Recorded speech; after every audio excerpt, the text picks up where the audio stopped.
master. Time check kay kuan na.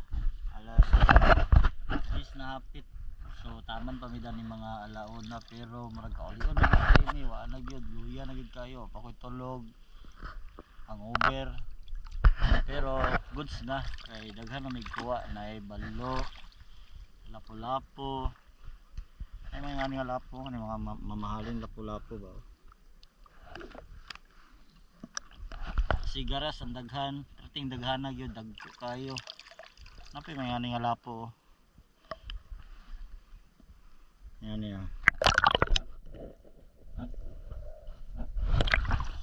So mo to, nagpas pa sila dito dapit tapos ako nagpaway ko kay kapoy na lagi kay ko sa katanan, tulugo na kay ko inya init lagi ko sa katanan. So tulat na lang sa ko sa ilahang man.